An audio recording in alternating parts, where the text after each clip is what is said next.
എന്നാലും ആ SUCI mini കാണിച്ച ഉഡായിപ്പ് കാണണേ. ആശാസമരം 50 ദിവസം തികയുന്ന സന്ദർഭത്തിൽ തലമുണ്ടനം ചെയ്ത് പ്രതിഷേധം. സാധാരണഗതിയിൽ ഒരു സമരം പ്രതീകാത്മകമായി ചെയ്യുന്നുണ്ടെങ്കിൽ അതുമായി ബന്ധപ്പെട്ട് സമരത്തിൻ്റെ പുതിയ ഘട്ടത്തിലേക്ക് കടക്കുമ്പോൾ പ്രതിഷേധം ശക്തമാക്കുന്നെങ്കിൽ ആര് വേണം പ്രതിഷേധിച്ച് സമരം ശക്തമാക്കേണ്ടത്?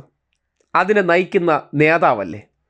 പക്ഷേ സെക്രട്ടേറിയറ്റിന് മുന്നിലെ SUCI ആശമാരുടെ ഉഡായിപ്പ് സമരത്തിന് നേതൃത്വം കൊടുക്കുന്ന സൂസി മിനി ഇന്നലെ പാവപ്പെട്ട ഒരാശയെ ഇരയാക്കിയിട്ട് തടി തപ്പിപ്പോയി. തലമുണ്ടനം ചെയ്യാൻ SUCI മിനിക്ക് സൗകര്യമില്ലത്രേ.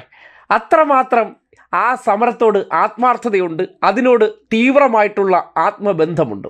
ഒരു സമരം നമ്മൾ ആത്മാർത്ഥമായാണ് ചെയ്യുന്നതെങ്കിൽ, ആരുടെയെങ്കിലും വിഷമങ്ങൾ നമ്മുടെ വിഷമമാക്കി മാറ്റുകയാണെങ്കിൽ അവർക്ക് വേണ്ടി എന്ത് വില കൊടുത്തും സമരമായി മാറുക എന്നുള്ളതല്ലേ ഒരു വ്യക്തി ചെയ്യേണ്ടത്. പക്ഷേ മുടിയുടെ തുമ്പ് വെട്ടി ഷെയ്പ്പ് ചെയ്ത ആ വിശാല സമരമുണ്ടല്ലോ, അത് നാട്ടുകാർ കാണാതിരിക്കരുത്. ഒരാൾക്ക് കുറച്ച് പൈസ കൊടുത്ത് അവരെ തലമുണ്ടനം ചെയ്യിച്ച് ഞാൻ അതിൻ്റെ പുറകെ ക്യാമറയ്ക്ക് ഫോട്ടോ സെഷന് വേണ്ടി അണിനിരന്ന് നിന്ന ആ തൊലിക്കട്ടിയുണ്ടല്ലോ, അത് ഇനിയെങ്കിലും നാട്ടുകാർ കാണണം.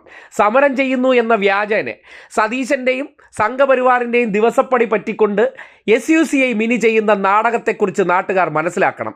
ആത്മാർത്ഥത ഉണ്ടായിരുന്നെങ്കിൽ ഇന്നലെ തലമുണ്ടനം ചെയ്യേണ്ടിയിരുന്നത് ആരായിരുന്നു?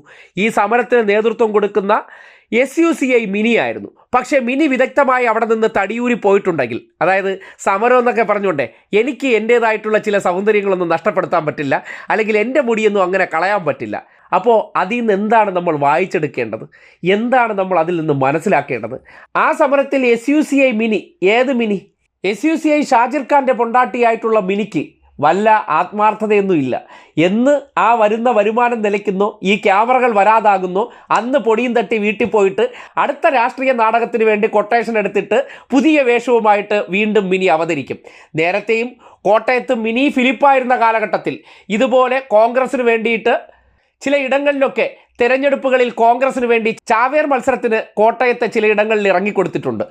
എന്നിട്ട് ഇടതുപക്ഷത്തിനെ തോൽപ്പിച്ച് കോൺഗ്രസിനെ വിജയിപ്പിച്ച് നാട്ടക സുരേഷ് ഉൾപ്പെടെയുള്ളവരിൽ നിന്ന് അന്നും നല്ല രീതിയിൽ പോക്കറ്റ് വീർപ്പിച്ച ചരിത്രവും മിനി ഫിലിപ്പ് എന്ന SUCI മിനിക്കുണ്ട്.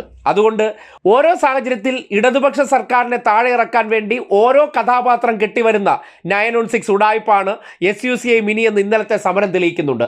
അല്ലെങ്കിൽ എല്ലാ ചാനൽ ചർച്ചകളിലും മുൻപന്തിയിൽ പോയിരുന്ന് ആശമാർക്ക് വേണ്ടി ഘോരം വാദിച്ച വ്യക്തി, അവർ തലമുണ്ടനം ചെയ്ത് അവർക്ക് വേണ്ടി ഐക്യദാർഢ്യപ്പെടുന്നതാണ് ആ സമരത്തിന് ഏറ്റവും ഉചിതമായിട്ടുള്ള നീക്കമായിരുന്നത്. പക്ഷേ അതിനൊന്നും ഞാൻ തയ്യാറല്ല. എനിക്ക് നഷ്ടപ്പെടലുകളൊന്നും പറ്റില്ല. ഞാനിതിൽ ചില രാഷ്ട്രീയ താല്പര്യത്തോടു കൂടി വന്ന് നിൽക്കുന്നുണ്ട്. അതിൽ നഷ്ടങ്ങളൊന്നും വരാൻ പറ്റില്ല, നേട്ടങ്ങൾ മാത്രമേ ഉണ്ടാകാൻ പാടുള്ളൂ. ആ നേട്ടങ്ങൾ ദിവസപ്പടിയായിട്ട് സതീശനും സംഘപരിവാറുകാരും എത്തിച്ചു കൊടുക്കുന്നതുകൊണ്ട് അത് എനിക്ക് നല്ല പ്രോഫിറ്റുള്ള പരിപാടിയാണ്. അതിനപ്പുറത്തേക്ക് ചില ആശമാരൊക്കെ ഇവിടെ വന്നിട്ട് ഇതുപോലെയുള്ള നാടകങ്ങളൊക്കെ കളിപ്പിക്കാൻ വേണ്ടി ഞങ്ങൾ ഇറക്കി കൊടുക്കാം. അതിന് വേണ്ട ആൾ നമ്മളിലുണ്ട്. അതുകൊണ്ട് നല്ല രീതിയിൽ പ്രൊഫഷണലായി അഭിനയിക്കുന്ന ഒരു ആശയെ കൊണ്ടുവന്നങ്ങ് ഇറക്കി അവർ സ്വന്തം ഭർത്താവ് മരിച്ചതായിട്ട് മനസ്സിൽ കണ്ടുകൊണ്ട് എന്തൊക്കെയോ കിടന്ന് വിളിച്ചു കൂവിക്കൊണ്ട് ആ സമരത്തെ ക്യാമറകൾക്ക് ഒരു ദിവസത്തെ വാർത്താ കച്ചവടത്തിന് വേണ്ടി അഭിനയിച്ച് തകർത്തു എന്നതിനപ്പുറം സമരം അടിമുടി ഉഡായിപ്പാണെന്ന് വീണ്ടും തെളിയിക്കപ്പെടുകയാണ്. ആരാണോ ഇവർ ഉന്നയിക്കുന്ന കാര്യങ്ങൾ ചെയ്തു കൊടുക്കേണ്ടത് അവർക്കെതിരെ സമരമില്ലാതെ, ആരാണോ സഹായിക്കുന്നത് അവർക്കെതിരെ സമരം ചെയ്യുന്ന ഈ തട്ടിപ്പ് പരിപാടിക്ക് പിന്നിൽ SUCI ആശയുടെ രാഷ്ട്രീയ ദുരുദ്ദേശം എന്താണെന്ന് വെളിവായതാണ് ഇന്നലത്തെ തലമുണ്ടന നാടകമെന്ന് പറയേണ്ടി വരികയാണ്.